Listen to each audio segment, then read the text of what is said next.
Welcome back to another week of MMTV.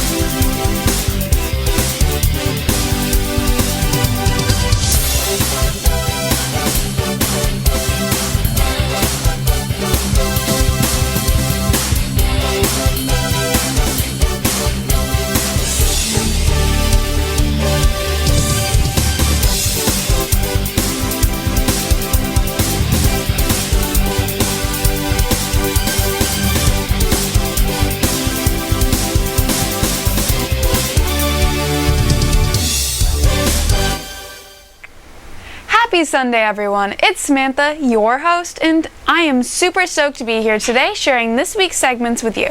Starting off, Wesley returns this week with his question of the week.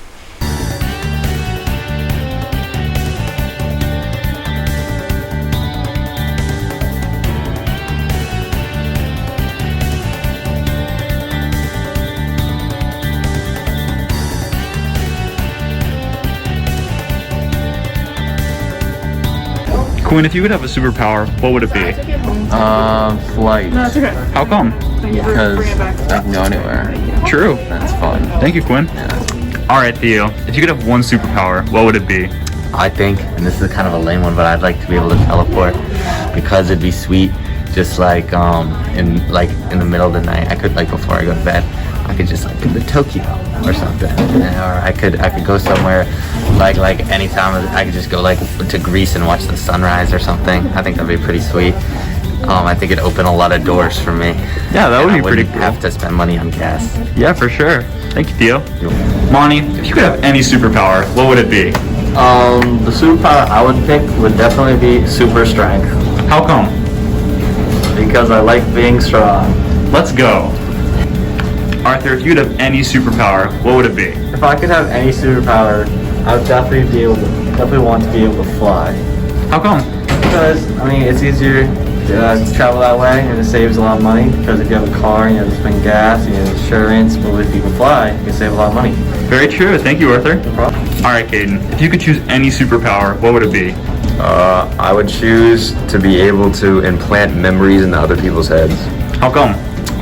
Because then I can make anyone think what I want them to think. Oh, it's kind of devious, Caden. I know. James, if you could have any superpower, what would it be? I would have Spider-Man's web-slinging power. How come? It's just really awesome, and it's like equivalent to flying, but it's even cooler. Yeah, for sure. Thank you, James. Sam, if you could have any superpower, what would it be? Being able to fly like Superman, How come? because it's really cool. I can just go whenever, wherever. Very true, Sam. Thank you so much. Yes. Braxton, if you could have one superpower, what would it be? I think I'd choose teleportation. I think that'd be really neat to just be able to get out of bed and hit school in 1 second. Totally. Thank you so much. Yeah, no. All right, Jackson, if you could have one superpower, what would it be? I think it would be to switch lives with anyone at any time, and just of my choosing. I can switch back and forth. That's pretty neat. Thank you. Thank you.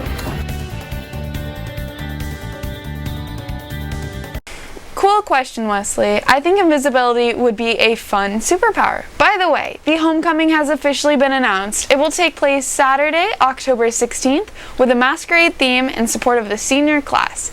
Tickets are currently available for purchase. Next up, we have Veer giving us his personal top 10 favorite cars, and then after will be Sam giving his perspective on video games.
Don't forget, tomorrow, Monday, October 11th, is Columbus Day, and therefore there will be no school.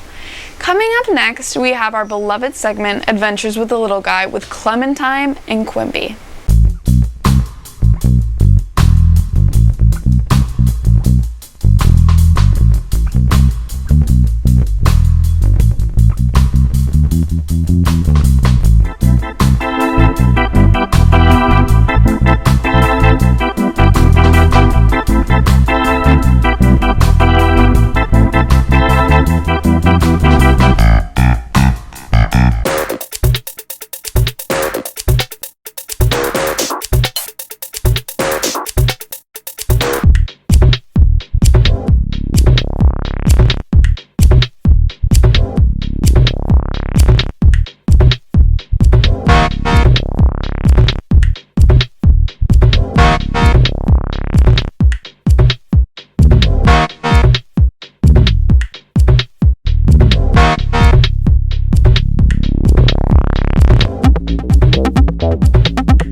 always enjoy keeping up with the little guy.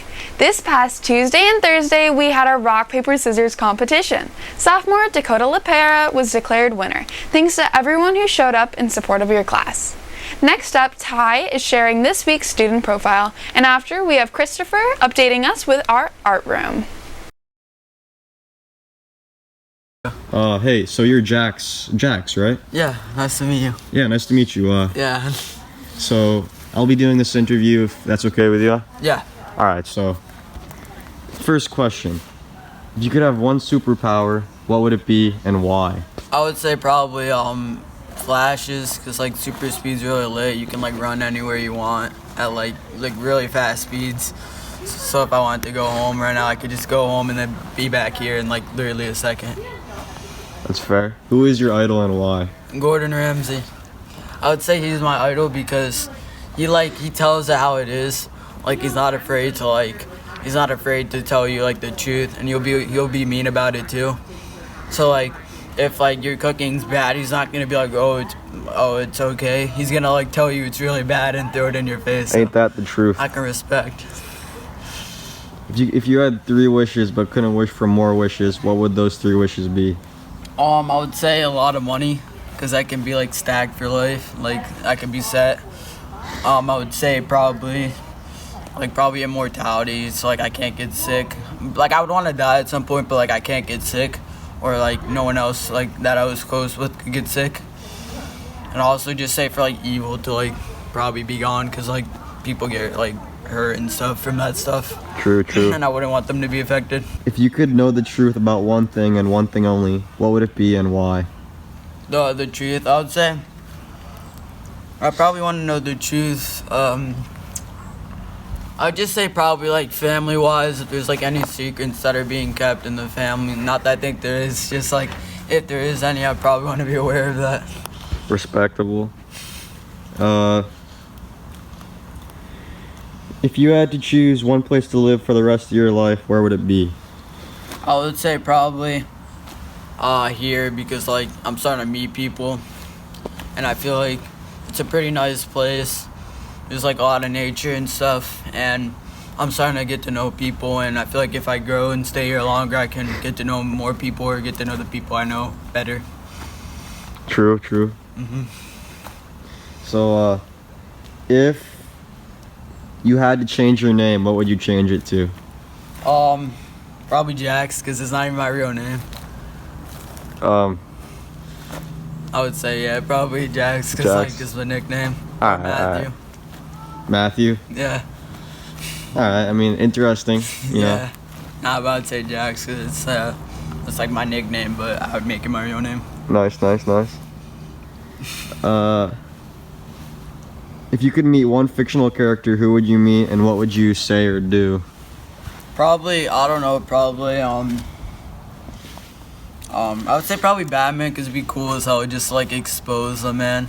Just like, cause know everything about him. So he'd probably freak out and stuff, I don't know. Alright, last 2 questions. Would you rather have the ability to speak to animals or speak all of the human languages? Probably all the human languages, honestly, that'd be so sick. Why? I don't know, I feel like it'd be so sick if you're like angry, you say it in another language. True. And you can communicate with more people.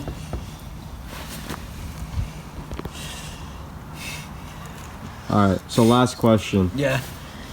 Would you rather be incredibly rich but have a really bad reputation, or be liked by everyone but be forever poor? I would say probably rich, because if I'm like poor, like that's not doing anything better for me.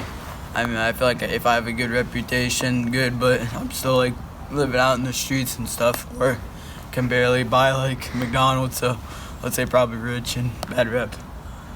Alright, Jax, that'll be all. Good answers. Nice, Thank you for your time, sir. It's nice to meet you, Mr. McBride. Nice to meet you. You have a great rest of your day. Yeah, thanks.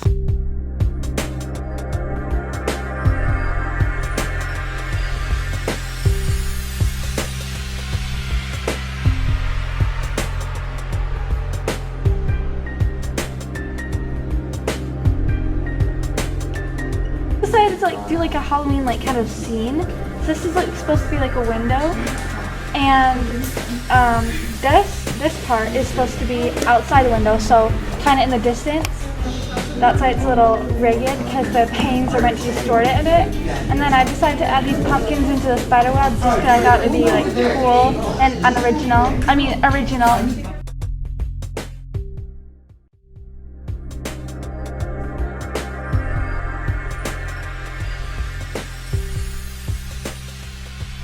Inspiration for this piece. He's a pretty famous artist. I don't know his name though.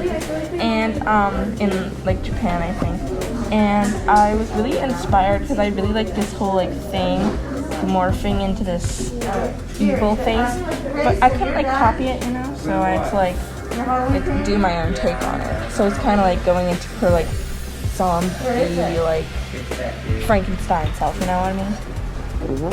So yeah, and then in the back I'm gonna do some like, it's like the hypnotized stuff, like where it's like the black and white, and I'm gonna do that. So yeah. I had no idea, so I just basically came up with this. It's basically a clock tower, and then there's a king ghost.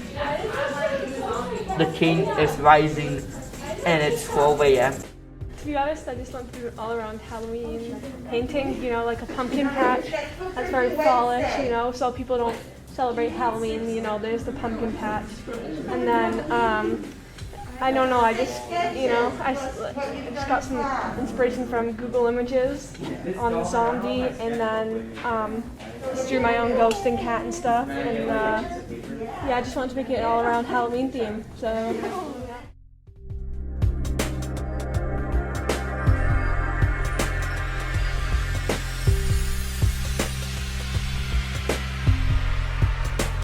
Coming up on our half day, Wednesday, October 20th, we are having our annual dodgeball competition in the gym. The registration deadline is coming up quickly on October 13th, so if you are interested, pick up a registration form outside the guidance office as soon as possible. Now let's check out some stories as Sarah shares with us Fairy Tales of Old. Hello, and welcome to Fairy Tales of Old, where every week we discuss and introduce an old fairy tale that's not as well known, and review it as well as provide possible facts.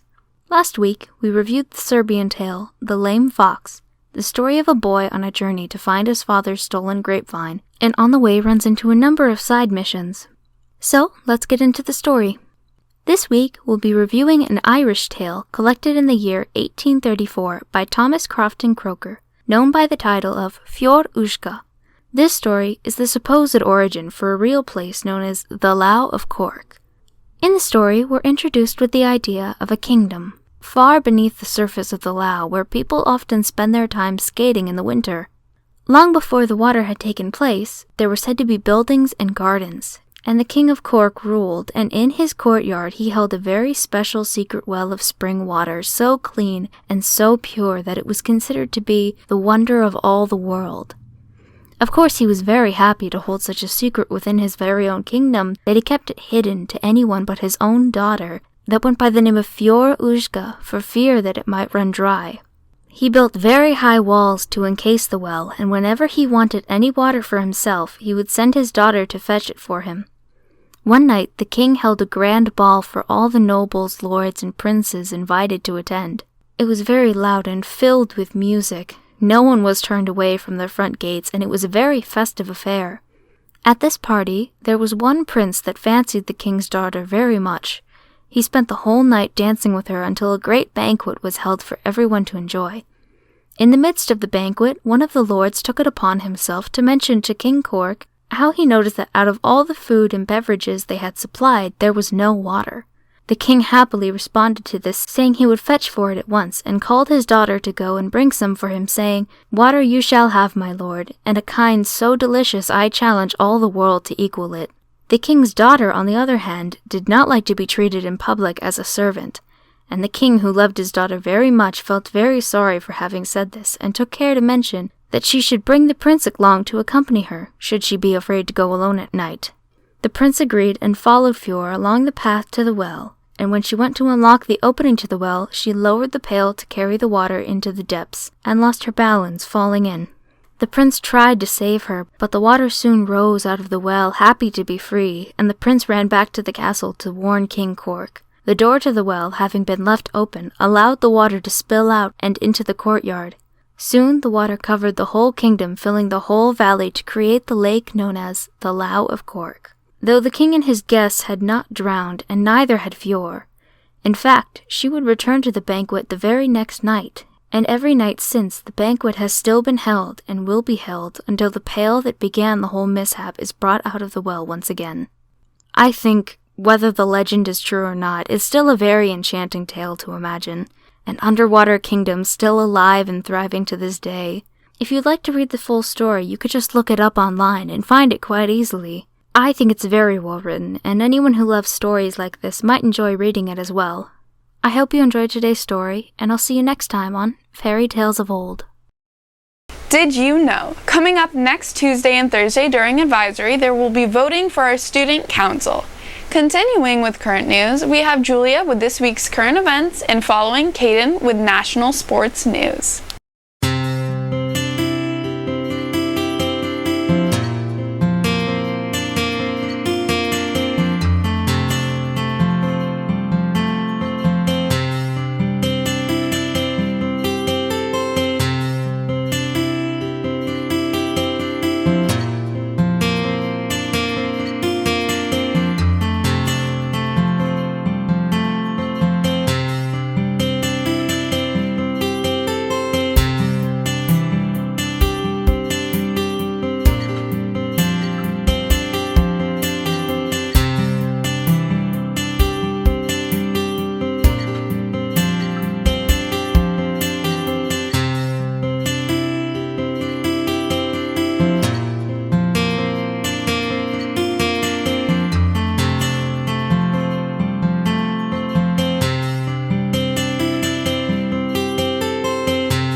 For all those interested in the upcoming lunch schedule, on Tuesday there will be hot dogs, Wednesday there will be marinated chicken breast, Thursday is fish sandwich, and finally Friday is a meatball grinder.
Next week, in addition to homecoming, we are having Spirit Week.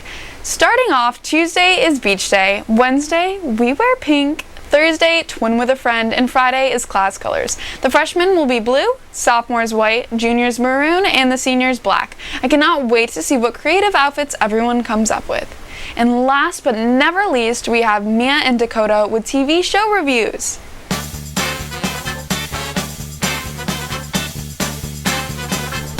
Hello everyone, and welcome back to Mia and Dakota's TV review. How are you today, Dakota? I'm good. How about you? I'm good. Today we'll be talking about a show my mother watched before I did. The show only has 3 seasons and takes place in 1896, Prince Edward Island. The show is called Anne with an E. The show is about an elderly brother and sister, Matthew and Marilla Cuthbert, who live together as they never married, decide to adopt an orphan boy to help out their ancestral farm up Green Gables. What happened was they got a daughter instead. They decide to keep her in the stories about her overcoming her issues and adapting to the new world as a teenager. She has these quirks that during this time was not very acceptable. She spoke up for herself and didn't believe in the fact that women stay at home while men work. She luckily has one true friend from the beginning named Diana Barry. She also had a friend named Gilbert Blythe. The cast had Amy Beth McNulty as Anne, Dahlia Bela as Diana, Lucas Zuman as Gilbert Blythe, Geraldine James, and R.H. Thomas as Marilyn Matthew Cuthbert. The show was very well written and received by the audience. It got a 60% on Rotten Tomatoes, but a 90% with audiences. However, it was canceled because it didn't get enough views from the target audience. The target audience was ranged from 24 to 54 years old. The thing is that it was watched a lot by preteens and teenagers. While it only had 3 seasons, we got a very satisfying ending and a lot of teen drama in the mix of it. This is what I liked about this. The show is very relatable while being over 100 years old. I mean, the show is experienced a lot of things we do. She experienced bullies, fake friends, love interests, and people telling her what she can or can't do and feeling insecure about herself from her skin tone and the way she was built. It helps to kind of understand teenagers as we all just feel what she did. Some parts left you in tears while others make you scream out with joy. Her love interest was great tale as the boy was nothing but nice to her. Yet she couldn't be friends with him since one of her friends called dibs. The boy became her friend then much more during season 3, while both denied their feelings for one another. Even though there aren't new seasons, you can watch it on Netflix and Amazon Prime Video. I definitely recommend it to you if you want the classic teen story with its own originality. I recommend it as well, and thank you for watching. I'll see you next time. I've never heard of that show, but now you've got me super interested. Thank you, Mia and Dakota. We're all having so much fun experimenting with editing and recording, so thank you for your continued support with our work. If you ever have any suggestions, you can email them to monument.tv2021@gmail.com. That wraps up this week, but we cannot wait for the next, so tune in next week, same time, same channel. Enjoy your extended holiday weekend. This has been Samantha from MMTV, signing off.